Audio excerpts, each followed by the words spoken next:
Bismillahirrahmanirrahim. Assalamualaikum warahmatullahi wabarakatuh. Perkenalkan, nama saya Tori, NIM 90200119124, kelas manajemen D. Di sini saya akan menjawab pertanyaan final manajemen pemasaran, yang dimana soalnya itu ada 6 nomor. Yang pertama yaitu menjelaskan pengertian pemasaran menurut America Marketing Association dengan Dr. Phyllis Coulter.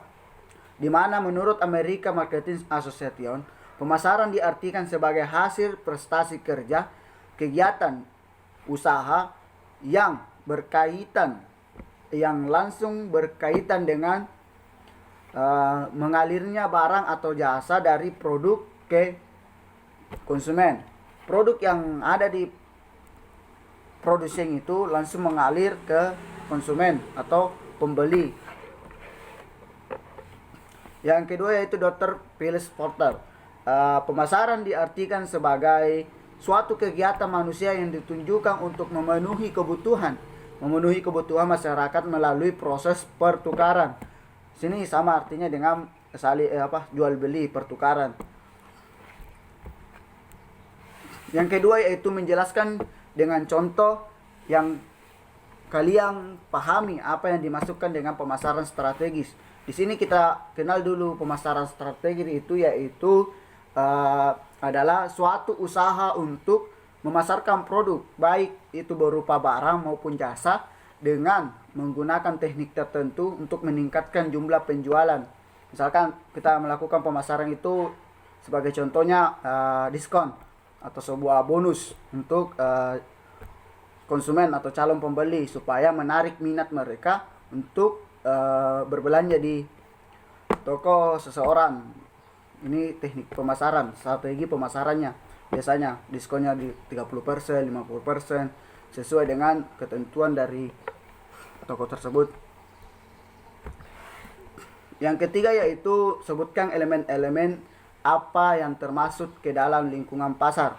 Lingkungan pasar itu ada produk, elemennya, pelanggan, ada pesan atau komunikasi, tim pemasaran, promosi, analisis.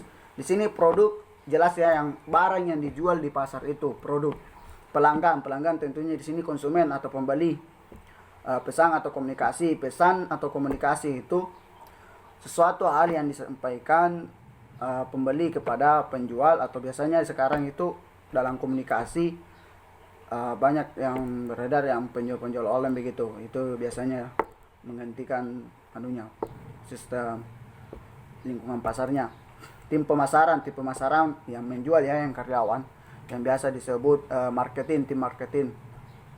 Promosi itu sama artinya yang tadi, strategi pasar, yang misalkan ada promosinya beli sekian, promosinya ini. Analisis tentunya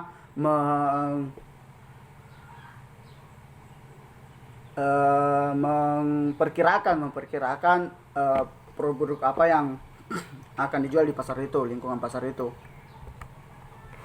Yang ketiga itu jelaskan peranan dalam perilaku konsumen. Perilaku itu ada 5. Ada indikator, ada influencer, ada decider, ada buyer, ada user. Di mana indikator itu individu yang mempunyai inisiatif pembeli barang tertentu. Influencer yaitu individu yang berpengaruh terhadap keputusan pembeli. Yang ketiga itu decider, yang memutuskan apakah akan membeli atau tidak, apa yang akan dibeli, bagaimana membelinya. Buyer itu individu yang melakukan transaksi pembelian sesungguhnya. User, individu yang menggunakan produk atau jasa yang dibelinya. Yang kelima, jelaskan 3 basis informasi yang digunakan dalam melakukan peramalan pasar. Di sini ada apa yang dikatakan orang, apa yang dilakukan orang, apa yang telah dilakukan orang. Di sini apa yang dikatakan orang itu kita melakukan sebuah survei, di mana survei ini untuk mengumpulkan data dan informasi dari pertanyaan-pertanyaan yang diberikan kepada responden. Misalkan ada beberapa pertanyaan, 10 pertanyaan yang diberikan kepada responden untuk mengisinya. Apa yang dilakukan orang? Ya, digunakan uji coba produk di pasar. Apakah produk yang kita buat layak digunakan atau tidak? Di sini kita uji coba, biasanya kita memberikan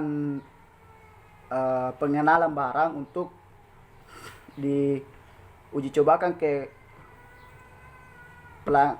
konsumen di sana di pasar untuk apakah bisa digunakan atau tidak, layak digunakan atau tidak. Apa yang telah dilakukan orang, di sini pasti beda apa yang dilakukan orang dan apa yang telah dilakukan orang. Di sini digunakan analisis perilaku atau runtun waktu peramalan yang digunakan, apakah gerakan waktu beberapa hari memberikan peningkatan. Yang keenam yaitu jelaskan 4 jenis karakteristik jasa. Di sini ada tidak berwujud atau instability, tidak dapat dipisahkan atau inseparability, keragaman variability, tidak tahan lama perishability. Di sini tidak berwujud atau instability itu jasa yang bersifat instability, artinya adalah sesuatu yang tidak berwujud. Jasa yang tidak dapat dilihat, didengar, dirasakan, dicium sebelum jasa itu dibeli. Yang ketiga yaitu dapat dipisahkan. Di sini inseparability diartikan sebagai jasa umumnya yang dijual dulu baru kemudian diproduksi khusus dan dikonsumsi pada waktu yang bersamaan. Mutu kualitas dari suatu barang terjadi pada saat pembelian jasa. Keragaman atau variability di sini bersifat sangat beragam karena merupakan non standardise atau output yang artinya ada banyak variasi jenis dan quality tergantung pada siapa, kapan, when, dan di mana, where, jasa yang akan dihasilkan itu. Tidak tahan lama atau perishability di sini sebuah jasa yang memiliki karakteristik yang tahan lama dan tidak dapat disimpan karena sifatnya yang tidak berwujud fisik. Nah, untuk jenis jasa ini tentunya karakteristik ini tidak berlaku ya.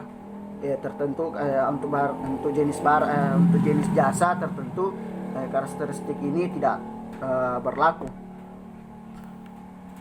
Baik, alhamdulillah itulah yang sempat saya jawab dari pertanyaan final manajemen pemasaran itu Pak Sandi. Lebih dan kurangnya mohon dimaafkan. Assalamualaikum warahmatullahi wabarakatuh.